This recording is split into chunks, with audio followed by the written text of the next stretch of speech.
Hello and welcome to this morning's Paper Talk. It's Friday, it is not raining for once, which is a relief for me, and I am Casey. This is Stretford Paddock, and again, this is your Paper Talk. We'll be going through all the news this morning, talking about a bit of United news, a bit of international news, a bit of transfer news, and just everything in between. So, let us start with Harry Maguire has come out yesterday and had an interview with Dan Roan. It was one of those sit down, spotlight on him, hotel booked out somewhere, that sort of thing. And he went through his side of the story. It was a sort of what happened, his side of the story from the incident in Greece.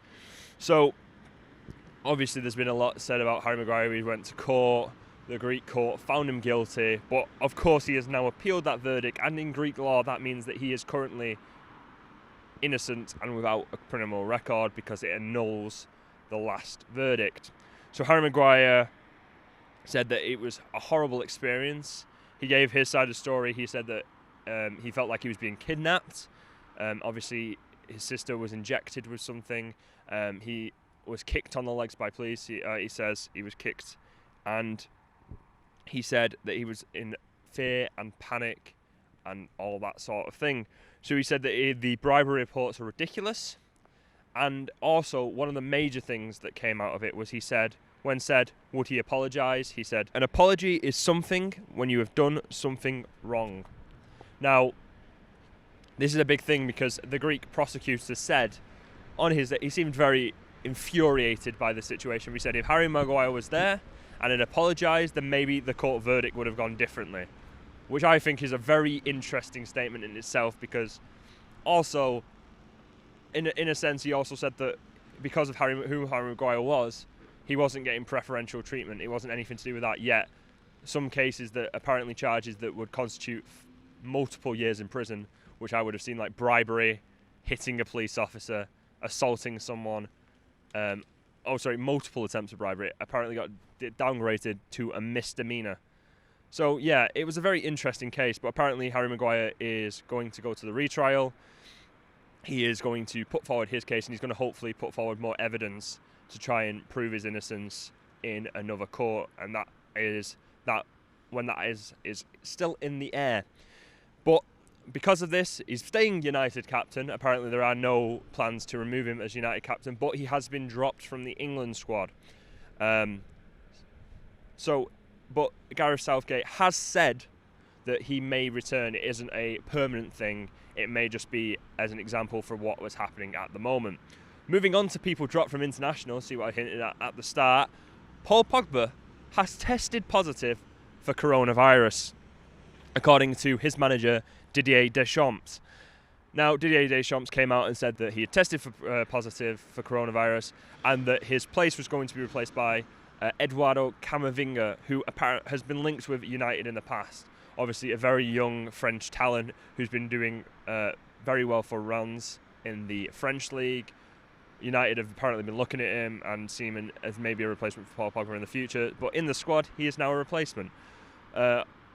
Obviously we're not quite sure where he picked it up yet. There's going to be the whole obviously tracking back and sort of thing, but he joins a number of Premier League players who have had coronavirus, who are having to quarantine. He joins Aaron Wan-Bissaka, who also has to quarantine for 14 days, not because he has coronavirus, but because he went to Dubai, which is on the restricted list, which means there's a quarantine period afterwards. Apparently, United have come out and said that he went to Dubai to do extra training to come back from injury, so he will be missing the start of pre-season, which is in about 5 days, I think. I'm not sure on that, but yes, Paul Pogba will not return to pre-season training at the same time, have to quarantine for 14 days.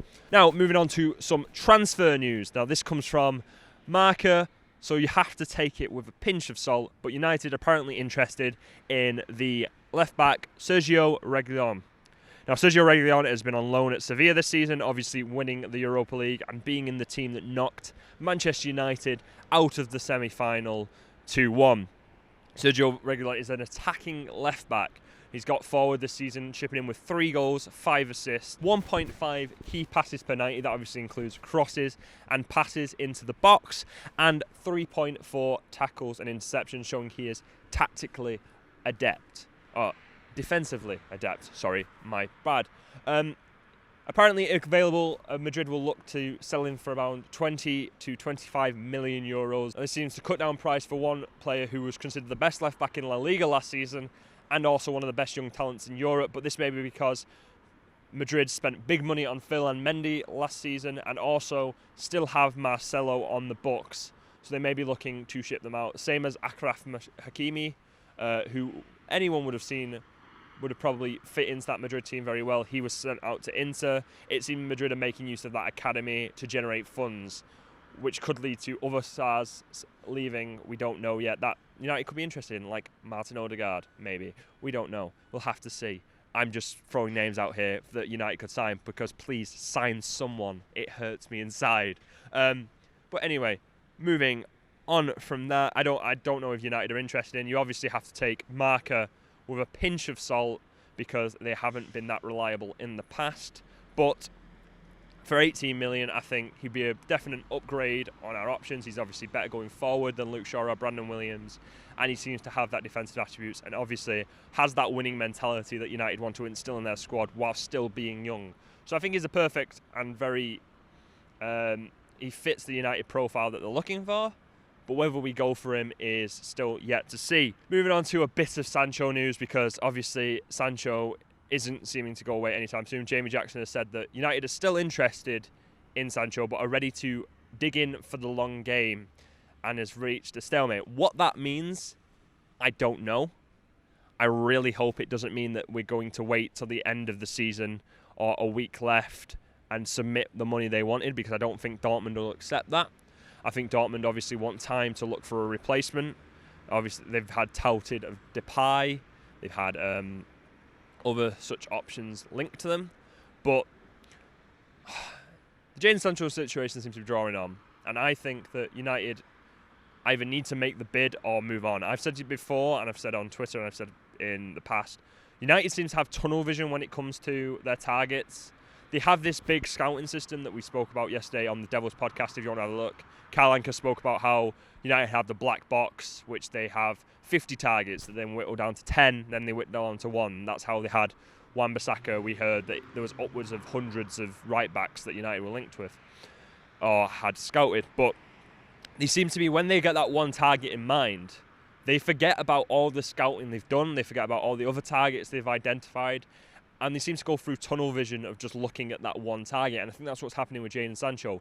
We've identified Jadon Sancho as the player we've want.